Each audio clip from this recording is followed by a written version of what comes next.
Welcome, everybody. Welcome, all of our listeners, to this episode of CS and BS. I'm Josh Schachter, founder and CEO of Update AI. We said we were going to introduce ourselves, so Christy, you're next. Oh, okay, fine. Well, pleasure to be here again for another episode of CS and BS. My name is Christy Falteruso. I am currently the Chief Customer Officer at Client Success. We are a customer success management software company helping our customers manage from new to renew. I've been in the customer success space for nearly 12 years, helping companies build, scale, and transform their customer success teams. John? She's just so good. Well, you know what? She's good, but she didn't pay for that product placement there. That's true. From new to renew. giving My it name to is her Where I because- work. Because she's Yes, true. She does hold the show up. So, I That's mean, in a true. good way. So. Yeah. My name is John Johnson. I am a principal customer success manager at User Testing. I've been working in CS for 12 years now, or so. It always goes up. That's what time does. But yeah, thrilled to be here. Mickey. And I'm Mickey Powell, head of go-to-market at Update AI, the world's first and only customer success specific AI assistant. Mickey was reading cue cards as he said that, but I still appreciate him giving that a go. I love What does that. Update AI do, Mick? I don't know, Josh, what does Update AI The do? world's It first makes and my only... life better. It's true. Oh, yes. Thank I you, love it. Christy. These Christy, are great we intros, always guys. Love, We're crushing it. love so much your I do. accolades. It's amazing. Special guest for today. I'm really excited. I actually am too. really So excited about this. To introduce John Romley. Oh, I'm sorry, Romley John. First of all, Romley, how often do people mix up your first and last name? Yeah, I've been called. Actually, John's not even my last name; it's my middle name. I've used that as my brand, so Ramley John. But I have been called Mr. John, and they think I'm related to one of the sharks, Damon. Oh, yeah. Damon. Yeah. Damon Oh. John. And I'm like, we're not even the same. No, like, just own it. background. Yeah, absolutely. Let me call him up. What can that get That me? means nothing. That means nothing. Yeah. So Romley is the content programming director at AppQs, which, and this is not intended to be a plug, but it's a software that we started using at Update AI recently.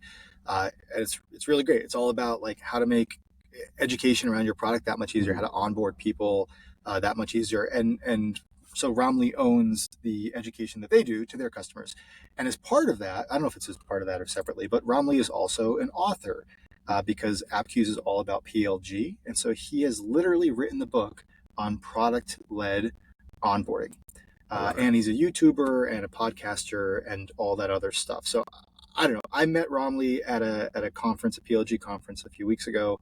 Thought he'd be a great person to work with. He's not in CS per se, but everything he does relates to the customer success world. So Romley, thank you so much for being on the show. Thank you for the invite. Super excited, and I do work with CS a lot at AppQs, so like I feel like I'm one of them. One of you. One of us. Them. So One to of speak. us. One of Depends us. if you're That's asking. better. But Most people do us. view us as those people. So I view us as those people. yeah, it's true. Well, no. So this is especially when we're talking a lot about everybody's talking about scale. Everybody's talking about how do we like multiply our offerings, right? With getting people onboarded. I mean, this is the start of everything. And what I was kind of digging through, we used tools similar to AppQs for kind of guidance. But I would love to hear, number one, like how do you view like the power of onboarding into like the ongoing success of a customer? Like give me that, like when you're driving engagement, obviously this is content, right? So you're like onboarding the onboarding, right? So like you're bringing people into this world. That's true. I'd really love to kind of hear, like, let's get into your brain a little bit. What made you write the book, other than obviously the cash grab that book authorship is these days? The fame and fortune of writing tech based. That's true. Fame and book. fortune.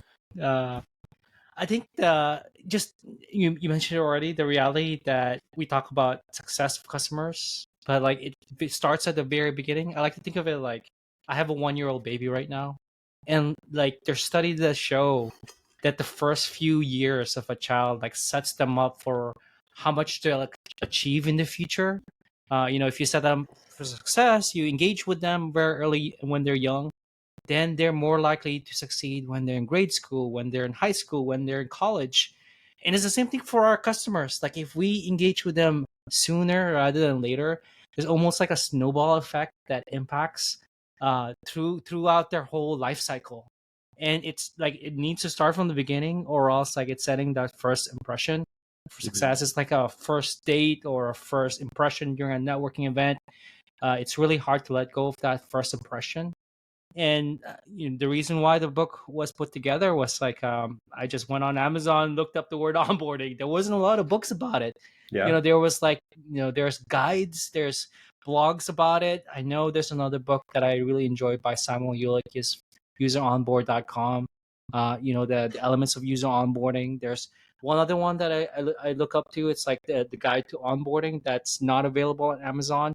But like I wanted something accessible that can impact like one of the most important parts of the customer life cycle, which is around the first early cycle of onboarding, where they see the value of the product and then they adopt it, and then you set them off for success for what's next. And what's next could really depend on a lot of things.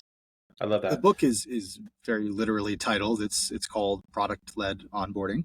I have Easy to not read the search. book, Romley, because I picked up a copy of the book, and then I headed down to Argentina to be with our developers and designer. And my designer was so into it that he stole my copy. So our head of UX and design is reading your I like book it. right now, I love that. because it is something that's really important to our product. Tell us a little bit about the book, Product-Led Onboarding. I know folks can pick it up on Amazon, right? But remember, your audience is our customer success managers and leaders. So, in what ways does it relate to that function? Yeah, I think it's specific for that. The book applies, I think, right from the beginning.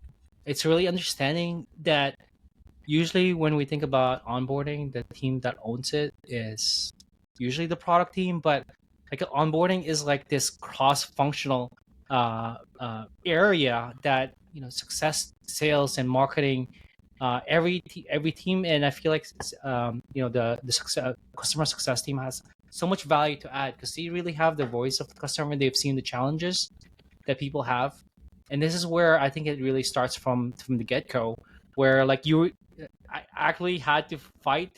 I was the founder of Product-Led wanted to call it Product-Led Onboarding. I wanted to call it something else. I actually wanted to call it Eureka, because that's the framework that the book is based on. Yeah. And when I think of Eureka, I'm like, the Archimedes in the pool, not in the pool, in the bathtub, and Eureka, like this moment of insight. And Eureka is like this acronym that stands for the steps to improve your onboarding. And the very first one is establish an onboarding team. There needs to be a team that's established there from the get-go to understand what, the next step, which is really understand what the user's desired outcome is, and like really deeply knowing what is success. If we don't know what success is for the person, the user, the customer from the beginning, what is the first level of success, the second level, almost like a video game, like what is level 1, level 2, level 3 for them. And once we have that map out, the next part of it is to refine that metric and really establishing the path, and then keeping the new users engaged, and then applying those changes. And I just quickly went through that, but like each of those steps spell the word Eureka. Establish, understand, refine, evaluate, keep, and apply.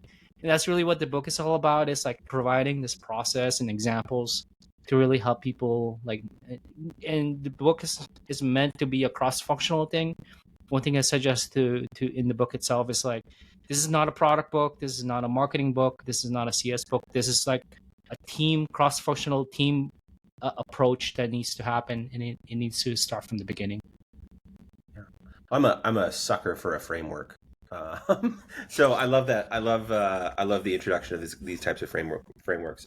So one of the things that I think, obviously this is product-led growth, right? Which is it's a segment, within a segment within a segment. I think a lot of times when we talk about PLG, especially when it comes to CSMs, there's a lot of conversations about like, when does the human get involved, right? At what point do we engage the actual CSM or CS leaders, whether it's like a one-to-one approach, or when a CSM is kind of managing that communication itself. I'd love to just kind of hear your thoughts. We're talking about product-led growth within the onboarding cycle.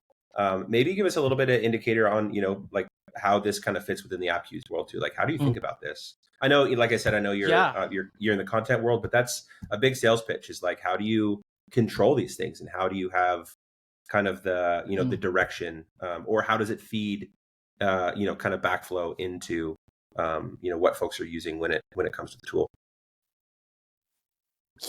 Totally. I mean, this is something that it's a hard problem. Like, I'm just being straight up. Like, even us at AppQs are trying to figure this out. Like, when is that perfect moment to reach out? I have two hypotheses that I approach, that when the quote unquote ideal moments in the user journey or the customer journey is, I call it like the highs and low, the emotional highs and low of a person. Like, one of for the first one, let's talk about the high. Like, one of the greatest moments to reach out to somebody is when they just achieve something really successfully. Like, it's a great way to celebrate something. An example is, they've set up something for the first time. For AppQs, well, let's give something that's more non-biased, so to speak. Let's talk about, let's say, Calendly. Calendly is like an easy way, or we can talk about Riverside. Riverside is this thing that we're using right now to record it. The first time that you set up a call with a podcast guest, or I know I've heard some sales people use it to record, their meetings. That's a moment to celebrate, especially if you're going to introduce a CSM. It's like, maybe that's too far and nobody's getting there. Maybe it's something else. Maybe it's setting up a room for the first time, or you name a room and say, this is the CS&BS room, and you've named it. That's another really great high. Where, like, congrats team, you've named the thing. How else can we help you celebrate this and give you success? A company that does this really well is Canva. When Canva is this easy way to create designs, and when you create 5 designs, they actually give you a badge and be like, hey Ramley, here's a badge, share it to the world. Like, you're like one of our great users. I know Cloud App, or that's what they're formerly known, or Zite, where you take screenshots. They also do something similar where you take your first screenshot and you share it with somebody. They ask you, hey, congrats, you've taken your first screenshot. Now share it with a colleague. And, if you need any help, reach out to us. I think that's another, like, really great high to reach out to. So anytime we can celebrate. I haven't found enough apps use that moment of delight or moment of high to really, like, be an opportunity for an outreach. The second moment that I find is the moment of emotional low. That's when, like, somebody's frustrated, and there are signals that somebody's already frustrated even before they've, like, verbally said it to your team. There could be, like, rage clicks on Hotjar where you can find when they're double clicking something, or they keep going back to the same page. Yeah, can we get like a pressure sensing gotten an error mouse? Like, right? you hit this button really hard. They've gotten an error. Yeah. Right. Yeah, totally. They've smashed it really hard. Those are moments when you're, like, proactively, like, reaching out. Hey, we noticed you had an error. That's such a great way to turn, like, a frustration into, like, whoa, I didn't even have to reach out. Is there a way we can help you? I think that's another great opportunity for a potential CS or a human interaction or human touch approach when there. So yeah, that's a hypothesis we're having. That's in theory. In application, we're still figuring it out at AppQs. I think that's something like finding that exact moment. One thing that I would add, I know I've been talking for some time, is that we found at AppQs that actually waiting a few days actually helps the response rate of our sales team outreach. Where we found, like, if they sign up within the hour or send an email, they get annoyed. But if we waited like a day, their response rate was a lot higher because they've gotten a chance to poke around. Yeah. That's just an early hypothesis. We have not fully proven that out, but there is value to, like, letting people play around if that your users are like that before reaching out. I think that there is a timing involved as well to the whole thing. Yeah. No, I love that. Hey, Ronley, I got a question. So you go ahead, Christy. You're fine. No, cut me off. Okay, I'm gonna go, please. John. Okay. Do it. No, you're just delayed on my end, so I didn't know I was gonna cut you off. Okay, so you talk about these emotional highs and lows that are happening in this relationship, right? And anchoring on that, and it sounds like the highs that you're describing feel more like these milestones as opposed to like results. How do you distinguish between the two, right? Because I don't know that every action that a customer takes is the action that says that this customer is on track to get value from your solution versus they're doing something, right? Like Slack had that magic Slack number that said if somebody Right. sent X amount of Slacks that they were a Slacker, right? Like that was Right. their magic number. Mm. And there's so many companies that are that dialed in. But for every company that's that dialed in, you've got 100,000 other companies that are not. So how are you distinguishing, or how would you recommend folks to think about distinguishing between milestones and path to results? Yeah, I mean, this is okay. To be honest, like we're still figuring this out. That's the best We answer. all are. I think that's true. This is something that one of our senior product manager that I chat with regularly, Jeff. Shout out to Jeff here. He's like, everybody who thinks they figure out like the magic number from Slack, he calls it like they're just making it up. They just made that number and then they just stuck with it because it's easy to even like the Facebook thing with like, add 7 friends. Even like what's his name, Mark Zuckerberg admitted that was just like a rally call rather than like it's based on science. But I think going back to your question, the way that we're thinking about it is like more of the second one. We're like, let's have a hypothesis on like what does that ideal path look like. Like let's going back to Riverside, it would be like before you can even like have like a room like this, you'll need to sign up, you need to name a room, you'll need to have a room, you'll need to share your link, and then once you share your link, get on the room and set up your camera, and then now you hit record.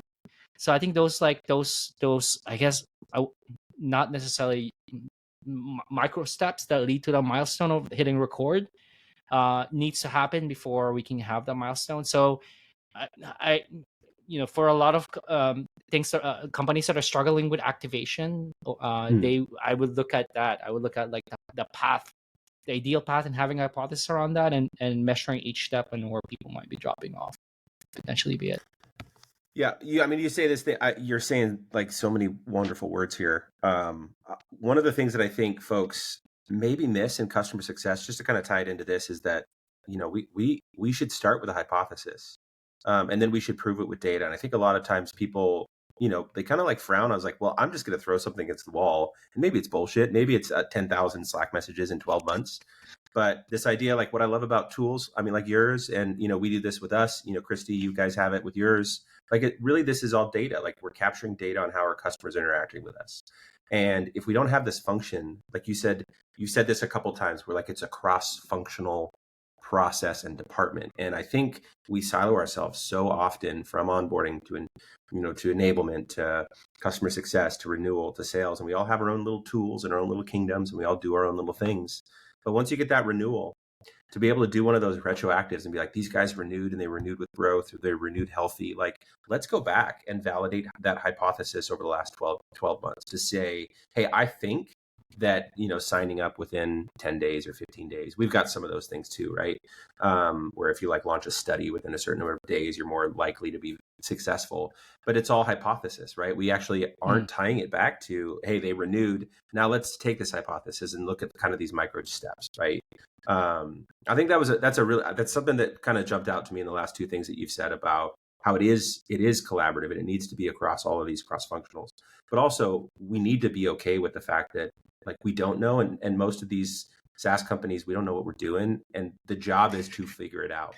And I don't mean that in a negative way. Like it's really okay to say, you know what, we're figuring this out. If you came in as like, we got it nailed, I would probably like poke holes in your right. But coming with this humility of like looking for, like, we're just looking for the journey. We're trying to figure out what is and what isn't working.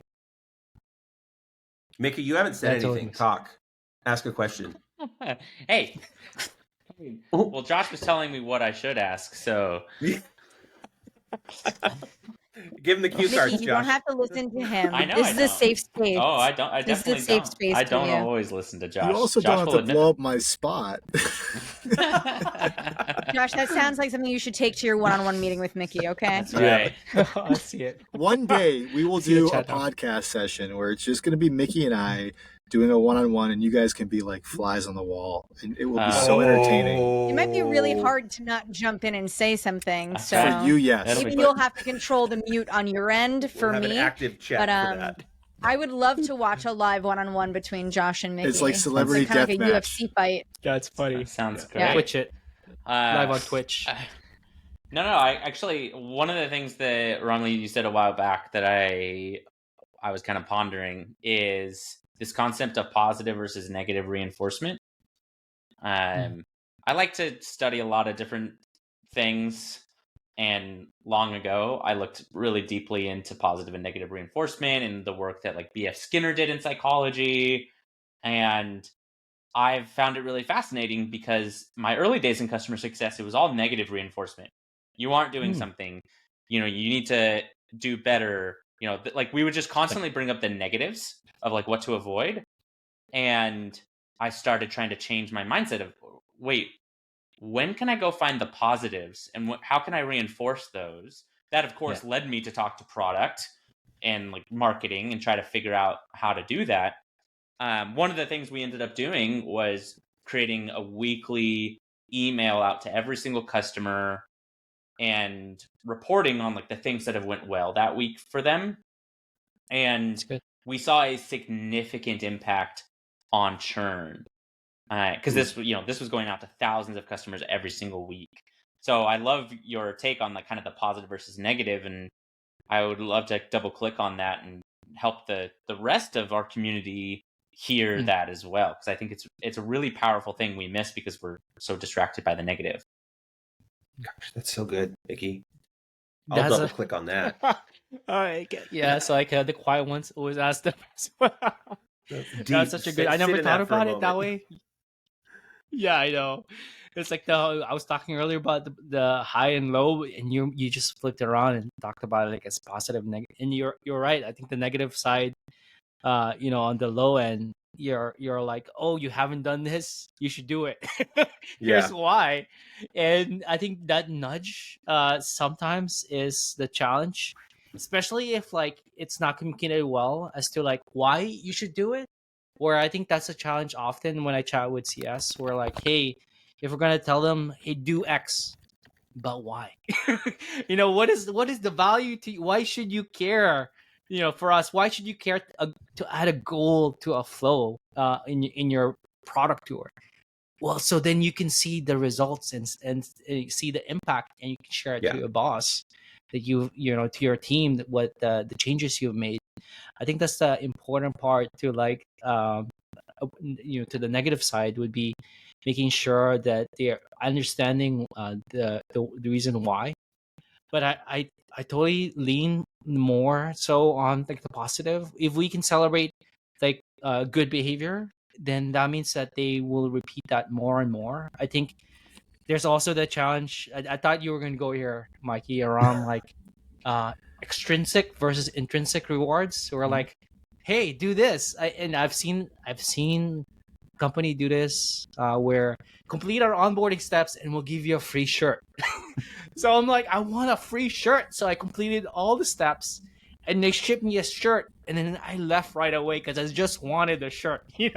I really just wanted the shirt, and I think that's a challenge with extrinsic rewards, especially with like, hey, do X and we'll give you a swag, or do X and we'll give you like a $25 gift card or $100 gift card.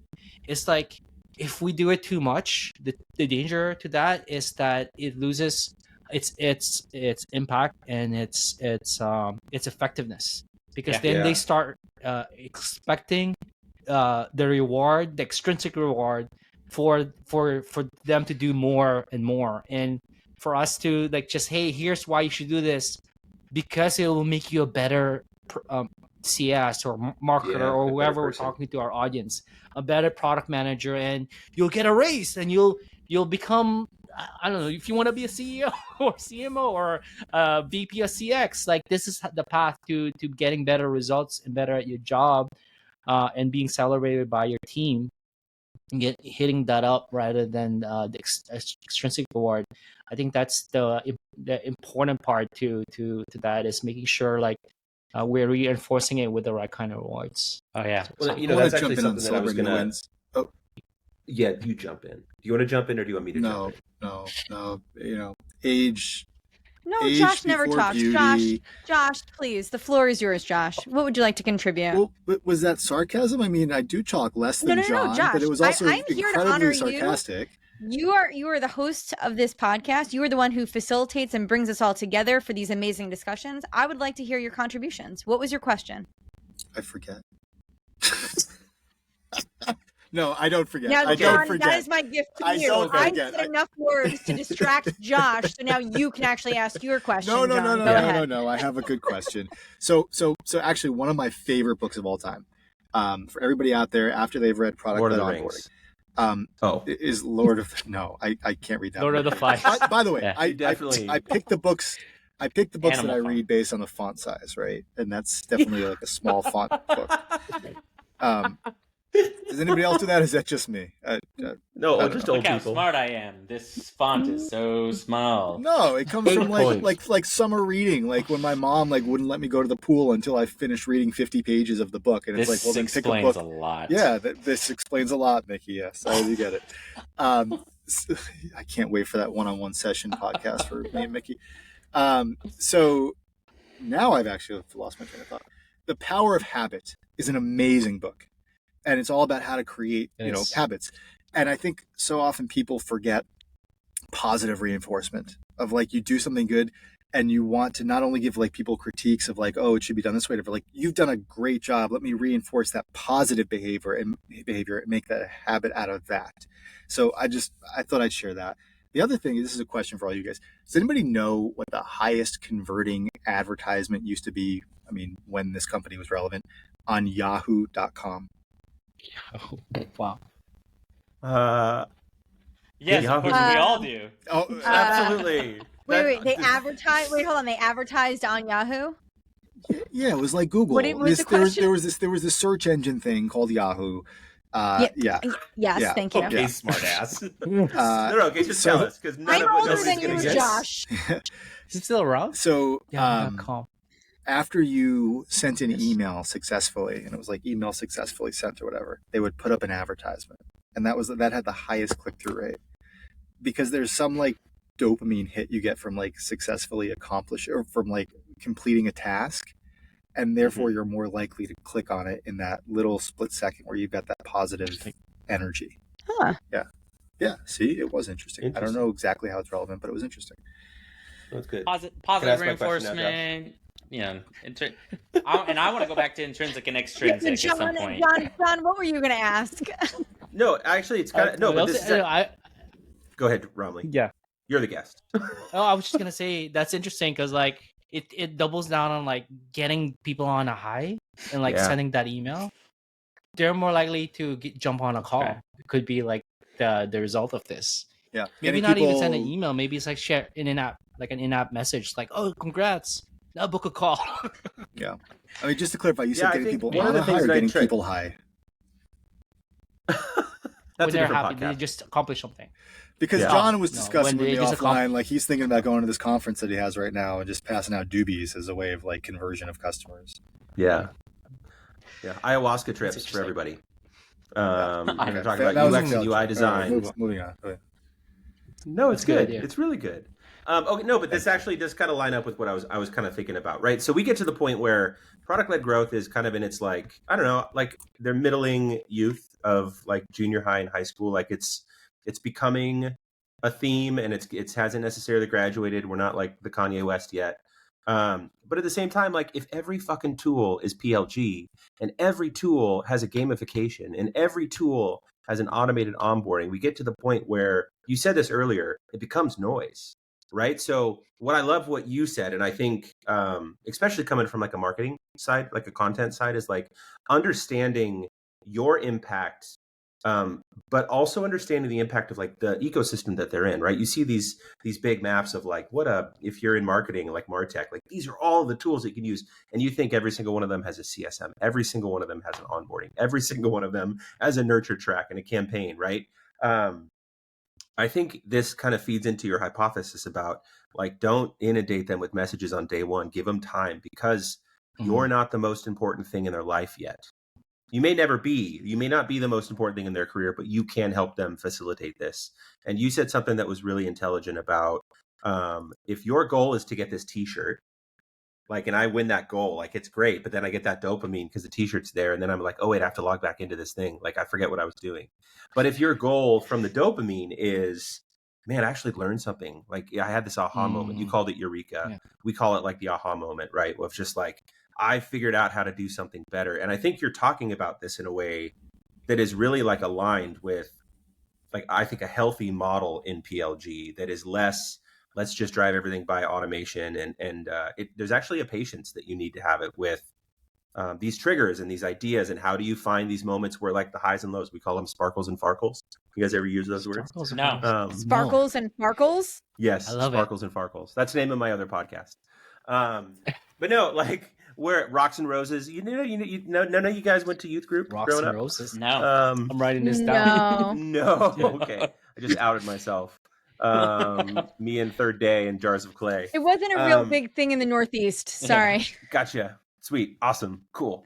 But no, I think, Rami, like, I just kind of want to echo, like, I haven't read the book, but I'm really excited to read it now, especially after meeting you. Because I do think, I think I'd also like to hear, when you come to like your content marketing strategy, like how you get these fuckers into the funnel, right?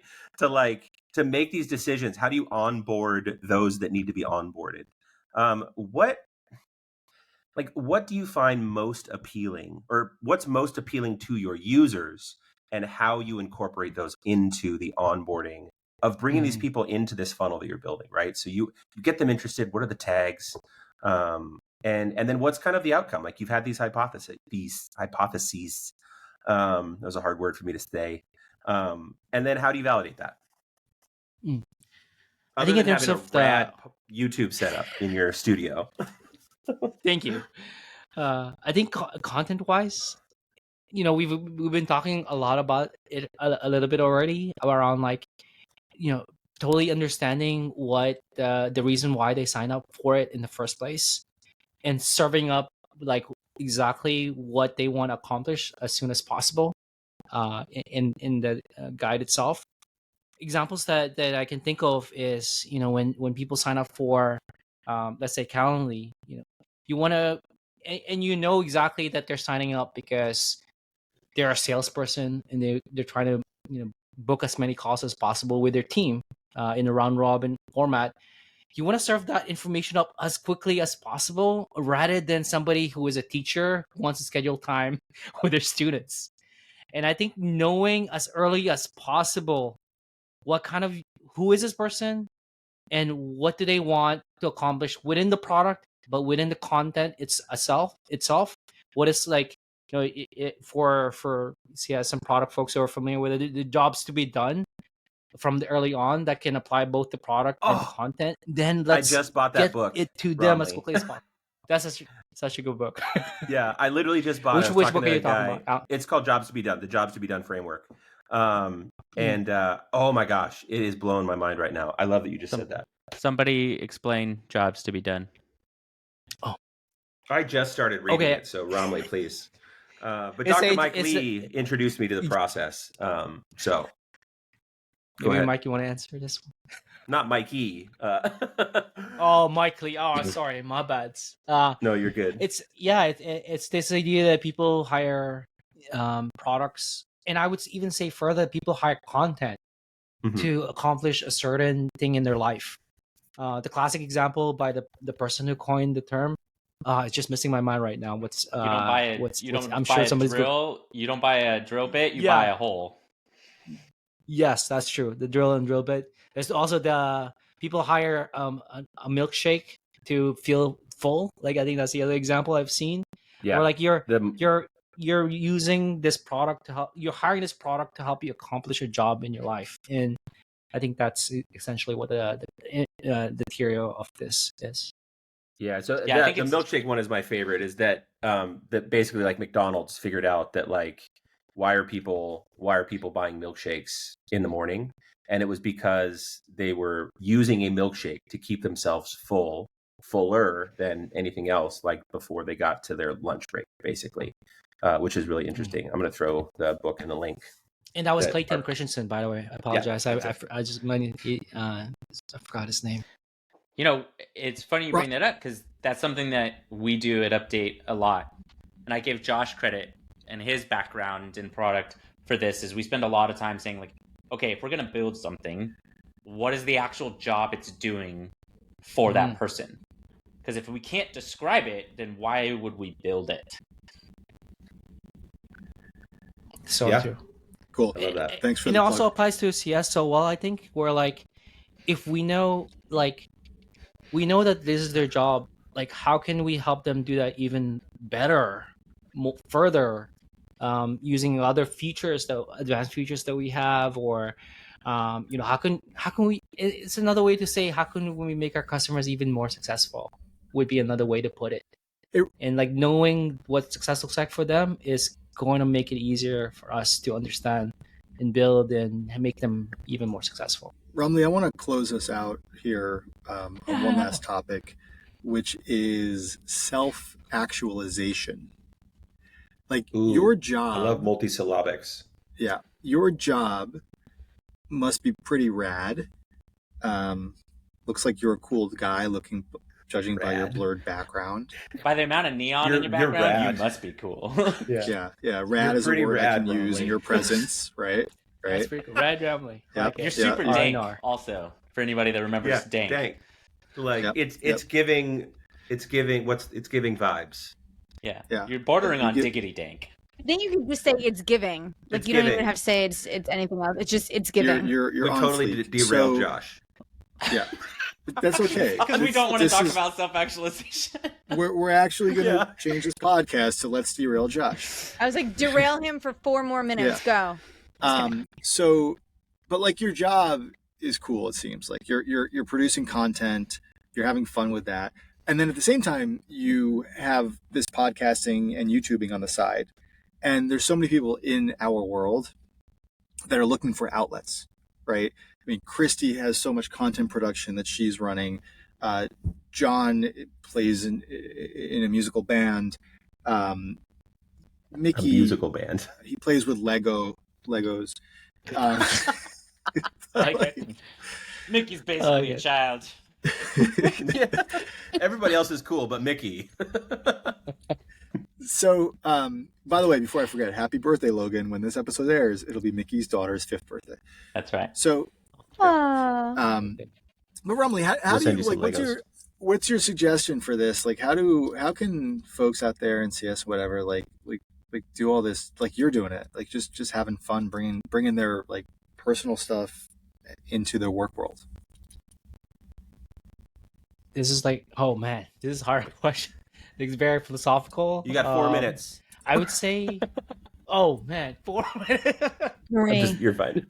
Yeah. I mean, I think it's finding stuff outside. You're giving examples of like what it's something I do. I have a podcast around marketing because it's outside of what I do with AppQs per se. Where like I get to chat with other marketers. Where at AppQs I chat with mainly product folks. I think finding that outlet is super important. One of our CSM, actually our director of customer support, Ricky, he twitches, so he's like he live streams Yes. himself gaming, which is like that's super cool.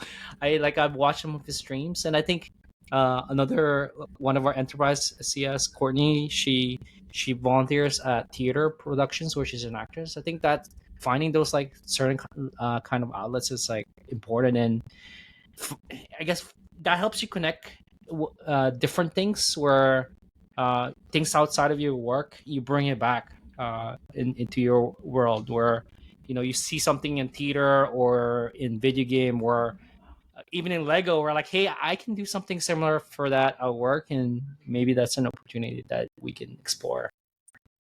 It wasn't a good question, but I'm glad we're using That was it a to good close out. response. Don't worry, your answer was Can solid. you can you It's use fine. that as It was the a great intro, answer. Josh? It wasn't a good question.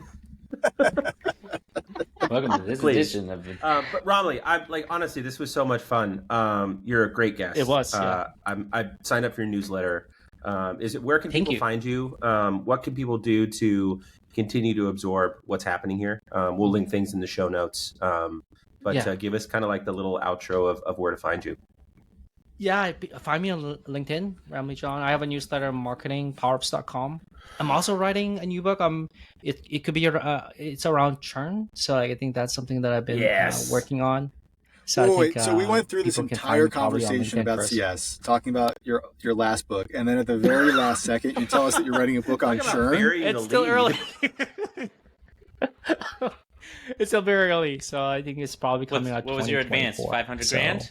$1 Yeah, $5. A cheeseburger from I- Burger King. It's probably going to be self-published, so I'm not entirely Wendy's sure. We'll see. Baconator. Yeah. Nice move. Yeah. Ooh, actually, I'm hungry. Well, thank you so much, Josh. We're actually gonna like not just edit and cut it right now. So can we all say goodbye? Thank you so much, listeners. This has been a great episode, and we'll see you again. I'm waving for those that are listening. Thank you. For those on Hey, YouTube, everyone. Thanks, Romley. It was bye great. everyone. Thanks.